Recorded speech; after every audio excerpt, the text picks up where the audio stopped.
Every single AI company has pulled the rug on us at least once this year, in one way or another. They might have repriced the models our tooling system assumed. Another might have paywalled our most capable daily drivers mid-month. I'm talking about you, Anthropic. I didn't rebuild my frameworks when I got caught flat-footed. That wasn't luck or the supreme capability of the model that I moved to. It's because none of my systems are caged. I'm Mark, and I talk to machines. If everything you know about AI is how to use one company's product, you're one blog post and email away from having to start all over again.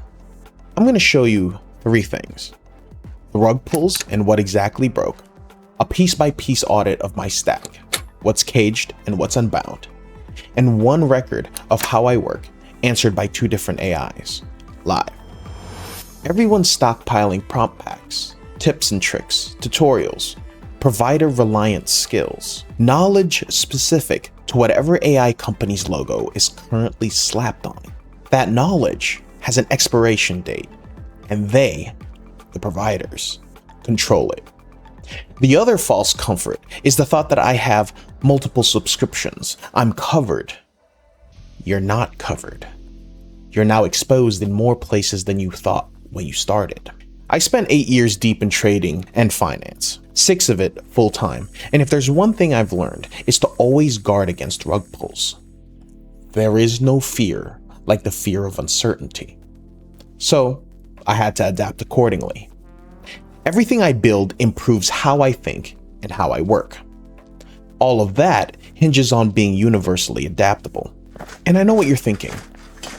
How do we even do that if the AI giants are incentivized to keep us locked to their platform?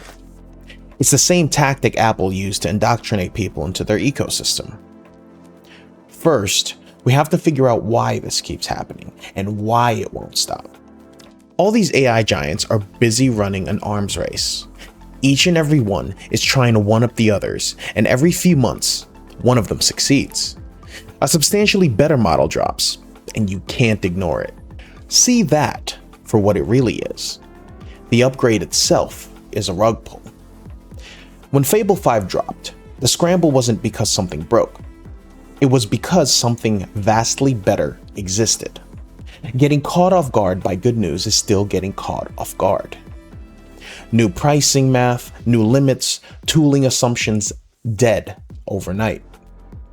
Nothing broke, but I still upgraded to the max plan that month just to reach it.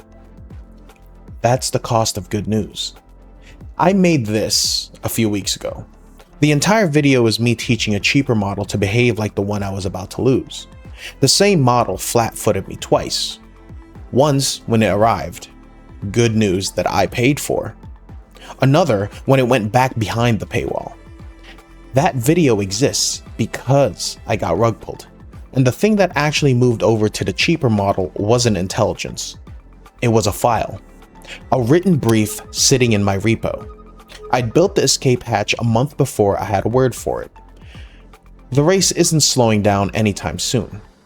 So the question now isn't how to avoid the whiplash on acceleration, but it's what kind of system can take the corner while maintaining speed.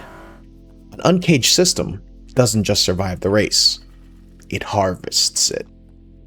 Once the better model drops, you point your system at it and you keep moving. The race starts working for you. I point the machine at how I work instead of what I'm working on. It gives me a better system. New rules, new skills, and new checks. That's called meta tooling. And every piece of my stack either lives inside one provider's cage, where their pricing, paywall, and depreciation schedule decides the fate, or it lives unbound, on my disk, in plain files. Agile and adaptable. Let's lay it out and see what we're working with. There's the corpus. It's unbound. Plain files on my disk. It imports ChatGPT, Claude.ai, Codex, and Gemini. The record doesn't care who I talk to. It just knows how I talk to it. The rules are unbound. Markdowns about how I verify and communicate, and what my traps are. Any halfway decent agent can obey them. Then there's the skills, which are all unbound. These are markdowns describing loops, which can adapt to whatever harness it needs to fit into. The enforcement hook is currently caged. The rule that polices every AI on my machine runs on one company's hook system. If Claude code disappears tomorrow, my discipline survives as words. The enforcement, however, stays in the cage. The models themselves are caged, intrinsically. All of them by design.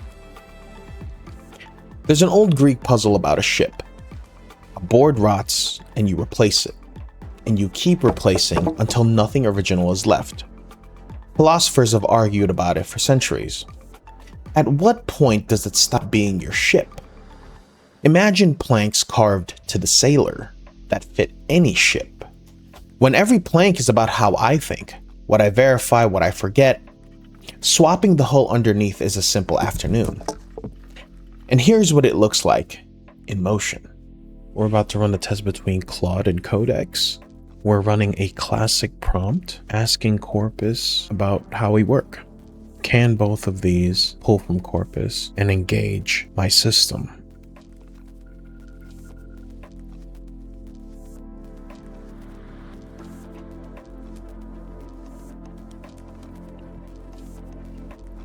Strong results from Codex here. That's nice to see. They both came out with the total count of 89, and this is worked better than expected. We have all these entries and it came out with the exact same samples. Let's see what it says about me. You spend a steady tax of short prompts asking the machine to confirm its own work is live 89 times over 8 months, concentrated where you build most. You work iteratively and verify operational state explicitly rather than assuming that a change, configuration, or process has taken effect. So this is how you leverage the system across the tools. They both came up with the same things. They both looked at the same corpus, worked brilliantly. This is what cornering at speed looks like. The next time one of them wins, I don't have to scramble. I just move on to the next seamlessly. Every effort they take to outdo each other should be leveraged and used to make you and your system more effective. This carries over into the future, reinforcing the advantage of your personal system. Now, I don't know if there's a bubble. We know repricing already happens, paywalls happen, and models become obsolete. I've endured 2 of those this year. So I'm not building for the crash. I'm building so I can keep running in the aftermath. Let them cage the models. The system stays free because the system was never about them. It's about us. Audit one piece of your own setup in the comments. Tell me if it's caged or unbound. I read and respond to everything. Like and subscribe to join me on this journey. And as always, I'll see you next time.